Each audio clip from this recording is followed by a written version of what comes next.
નમસ્કાર વિદ્યાર્થી મિત્રો, આપણે ધોરણ 9ની અંદર પ્રકરણ 11 કાર્ય અને ઉર્જા વિશે જોવાના છે.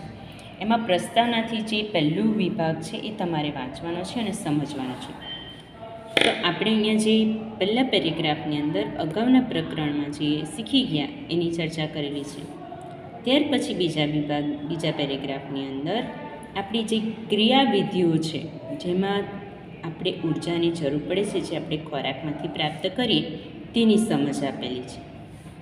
ત્રીજા પેરેગ્રાફની અંદર આપણે પણ પ્રાણીઓ છે, તો શેના માટે જીવીએ છીએ, તો આપણી જિંદગીની પ્રક્રિયાઓ કઈ છે, તો મોટાભાગે પ્રાણીઓ એટલે કે આપણે પણ આવી જઈએ અને આપણી આજુબાજુ જોવા મળતા ગાય, બિલાડી, કૂતરા કે જંગલના પ્રાણીઓ પણ આવી જાય છે.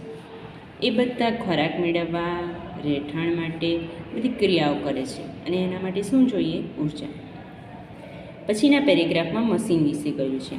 તો મશીન કોઈ પણ હોય એને ચલાવવું હોય તો આપણે પેટ્રોલ, ડીઝલ, ઈંધણ કે પછી આપણે ઇલેક્ટ્રિક પ્લગમાં નાખીએ એટલે કે કરંટ, વીજળીનો ઉપયોગ કરીએ છીએ. તો એ પણ ઉર્જાથી જ ચાલે છે. તો આ પ્રસ્તાવના તમે વાંચો.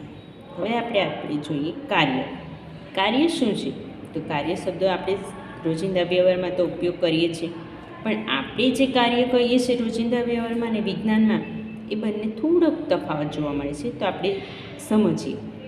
સખત મહેનત કરવા છતાં વધુ કાર્ય થતું નથી. તો તેનું ઉદાહરણ આપેલું છે કે આપણે જે પરીક્ષા આપીએ છીએ તે સમયે આપણે ખૂબ વાંચન કરીએ છીએ, પેપરનું સોલ્યુશન કરીએ છીએ, પ્રયોગો વાંચીએ છીએ, આમ સખત મહેનત કરીએ છીએ. પણ વિજ્ઞાનની રીતે જોઈએ ને તો આ સખત મહેનતમાં ખૂબ જ ઓછું કાર્ય છે. બીજું ઉદાહરણ જોઈએ. માની લો કે આપણી પાસે એક બહુ જ મોટો પથ્થર છે ને આપણે એને ધક્કો મારવાનું કામ કરીએ છીએ, પણ પથ્થર ખૂબ મોટો હોવાથી ઘણા પ્રયત્નો છતાં એ હલતો નથી. તમે થાકી બી જાઓ છો, પણ કાર્ય કર્યું નથી એમ કહેવાય. કેમ? કેમ કે પથ્થર પર તમે ધક્કો મારો છો પણ એનું સ્થાનાંતર થયું જ નથી. બીજું એક ઉદાહરણ જોઈએ. માની લો કે તમારા માથા ઉપર એક ભારે વજન મૂકીએ છીએ અને થોડી મિનિટ માટે તમારે સ્થિર ઊભા રહેવાનું છે. માની લો કે 5 મિનિટ કે 10 મિનિટ. તો માથા પર વજનને કારણે 5 કિલો 10 કિલો હોય તો તમે થોડીક વારમાં શું થશો? થાકી જશો. એટલે કે તમે શક્તિ વાપરો છો વજન ઉપાડવાની, પણ કાર્ય કર્યું એમ કહેવાશે નહીં, કારણ કે તમે તે વજનને જેમનું તેમ રાખો છો, એનું સ્થાન બદલાતું નથી. બીજું એક ઉદાહરણ જોઈએ.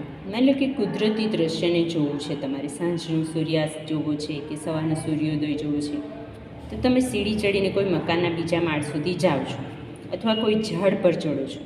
તો આ વખતે કાર્ય થયું એમ કહેવાય. ચલો આગળ સમજીએ. રોજિંદા જીવનમાં કોઈ પણ લાભદાયક શારીરિક કે માનસિક મહેનતને જ કાર્ય સમજીએ. આપણા રોજિંદા જીવનમાં કેટલીક પ્રવૃત્તિઓ, મેદાનમાં રમવું, મિત્રો સાથે વાતચીત કરવી, ધૂન ગણગણવી, કોઈ ફિલ્મ જોવી, કોઈ સમારંભમાં જોડાવું, આ બધાને ઘણીવાર કાર્ય સમજવામાં આવતું નથી. તો કાર્ય શું છે? તો એ વાત ઉપર આધારિત છે કે આપણે તેને કેવી રીતે વર્ણવીએ છીએ. વિજ્ઞાનમાં આપણે કાર્ય શબ્દનો અલગ પ્રકારથી ઉપયોગ કરીએ છીએ. તેના માટે આપણને એક પ્રવૃત્તિ આપેલી છે, એના પર આપણે ચર્ચા કરવાની છે. ત્યાં કેટલાક સવાલ આપેલા છે કે જ્યારે તમે કંઈ કામ કરો છો તો કઈ વસ્તુ પર કાર્ય થયું, કઈ ક્રિયા થઈ, કોણ કાર્ય કરી રહ્યું, એના જવાબ આપણે આપવાના. તો એ બધું પ્રયત્ન તમે કરશો ને એટલે આપણી કાર્યની વૈજ્ઞાનિક સંકલ્પના તૈયાર થશે. તો વિજ્ઞાનના દૃષ્ટિકોણથી આપણે કાર્યને કેવા પ્રકારે જોઈએ છે, કેવી રીતે વ્યાખ્યાયિત કરીએ, તો તેના માટે કેટલીક પરિસ્થિતિ જોઈએ. પહેલું છે, કોઈ સપાટી પર રાખેલા લીસા કાંકરા, પેબલ, જેને આપણે સાદી ભાષામાં શું કહીએ? લખોટી. એને ધક્કો મારવાનો. તો શું કરશે? લખોટી થોડુંક અંતર કાપે, કાંકરા પર બળ લગાડ્યું જેથી કાંકરો થોડોક સ્થાનાંતરિત થયો. અંતર કાપ્યું ને એને વિજ્ઞાનની ભાષામાં શું કહેવાય? સ્થાનાંતર. આ સ્થિતિમાં કાર્ય થયું તેમ કહેવાય. એક છોકરી ટ્રોલીને ખેંચે છે. ટ્રોલી એટલે પૈડાવાળી ગાડી. એને ખેંચે છે તો ટ્રોલી અંતર કાપશે. તો છોકરીએ ટ્રોલી પર બળ લગાવ્યું અને એનું સ્થાનાંતર થયું, માટે શું કહેવાશે? કે કાર્ય થયું. પુસ્તકને આપણે ઊંચે સુધી ઉપાડવાનું છે, તો નીચેથી ઉપર ઉપાડવા માટે આપણે એના પર બળ લગાડવું પડશે અને પુસ્તક ઉપર જાય. તો બળ લગાડ્યું અને પુસ્તક ગતિમાન થયું તો કાર્ય થયું કહેવાય. તો અહીં આપણે દરેક 3 ઉદાહરણમાં જોઈએ તો કાર્ય કરવા માટે 2 પરિસ્થિતિ જરૂરી છે. 1, વસ્તુ ઉપર કંઈક બળ લગાડવું જોઈએ, અને 2, વસ્તુનું સ્થાનાંતર થવું જોઈએ. ફરીથી ધ્યાન રાખીશું, આ પેરેગ્રાફ ખૂબ અગત્યનો અને આ 2 તમને યાદ રહી જવા જોઈએ. ફરીથી સવાલ શું આવશે કે વિજ્ઞાનની અંદર કાર્ય થયેલું એમ ક્યારે કહેવાય? તો 1, વસ્તુ પર કંઈક બળ લાગવું જોઈએ, અને 2, બળ લગાડતા વસ્તુનું શું થવું જોઈએ? સ્થાનાંતર. તો જ કાર્ય થયેલું કહેવાશે. એટલે બળ લગાડીને સ્થાનાંતર ન થાય તો કાર્ય કહેવાતું નથી. સ્થાનાંતર થતું હોય પણ કોઈ બળ લગાડતું ન હોય તો એ કાર્ય કહેવાશે નહીં. જો અહીંયા લખી જ આપેલું છે. શું લખી આપેલું છે? વાંચી. જો આમાંથી કોઈ પણ એક પરિસ્થિતિનું અસ્તિત્વ ન હોય, પહેલી હોય તો બીજી નહીં હોય, બીજી હોય તો પહેલી ન હોય, તો કાર્ય થતું નથી. તો વિજ્ઞાનમાં કાર્યને સમજવા માટે આ વિચારધારાનો આપણે ઉપયોગ કરીશું. બળદ ગાડાને ખેંચી લે છે તો ગાડું ગતિ કરે, ગાડા પર બળ લાગી રહ્યું છે અને ગાડું થોડું અંતર કાપે છે. તો તમે શું કહેશો? આ સ્થિતિમાં કાર્ય થયું એમ કહેવાય? તો હા. કેમ? બળ લાગે છે બળદ દ્વારા અને ગાડું સ્થાનાંતર કરે છે, માટે કાર્ય થયું કહેવાય. પ્રવૃત્તિ આપેલી છે. અહીં કેટલીક ઘટનાઓ પર વિચાર કરવાનો છે, સૂચિ બનાવવાની છે અને વિચાર વિમર્શ કરવાનો છે કે કઈ પરિસ્થિતિમાં કેટલું બળ કોણ લગાડે, કોના પર લગાડે અને સ્થાનાંતર થાય છે કે નથી થતું. અને પછી એ પરિસ્થિતિ ઉપર તમારે તમારા મિત્ર સાથે અથવા તમે તમારા ઘરમાં તમારા નાના મોટા ભાઈ બહેન સાથે કે મમ્મી પપ્પા સાથે પણ ચર્ચા કરી શકો. તો આપણે આગળ જોઈએ 11.1.3 અચળ બળ દ્વારા થયેલ કાર્ય. વિજ્ઞાનમાં કાર્યને કેવી રીતે વર્ણવવામાં આવે છે એ સમજવા માટે પહેલાં આપણે એ સ્થિતિ પર વિચાર કરીએ છીએ કે જ્યારે બળ સ્થાનાંતરની દિશામાં લાગી રહ્યું હોય, એટલે કે જે તરફ સ્થાનાંતર થાય છે તે જ દિશામાં બળ લાગે છે. તો માની લઈએ કે કોઈ વસ્તુ પર ચોક્કસ બળ F લાગે. માની લો કે વસ્તુ બળની દિશામાં S જેટલું સ્થાનાંતર કાપે. ફરીથી F જેટલું શું લાગે છે? બળ.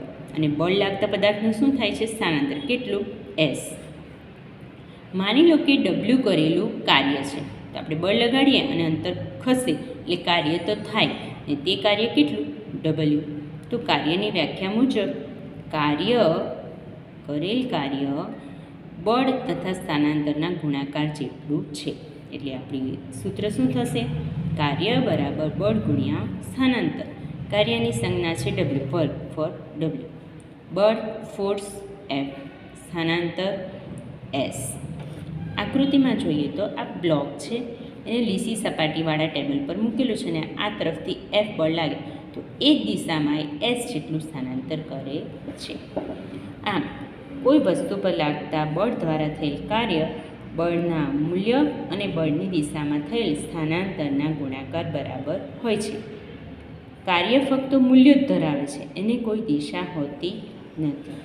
હવે જો આપણું જે આ સમીકરણ આપણે જોયું 11.1 W બરાબર Fs, એમાં બળ આપણે 1 ન્યૂટન લઈએ, સ્થાનાંતર S 1 મીટર હોય તો કાર્ય કેટલું થશે? 1 ન્યૂટન ગુણ્યા મીટર, કારણ કે કાર્ય બરાબર બળ ગુણ્યા સ્થાનાંતર, તો એકમનો પણ ગુણાકાર જ થાય. તો કાર્યનો એકમ ન્યૂટન ઇન્ટુ મીટર, ગુણાકાર છે બે વચ્ચે, ન્યૂટન ઇન્ટુ મીટર.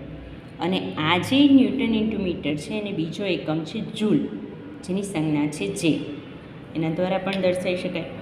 આમ 1 જૂલ એ કોઈ વસ્તુ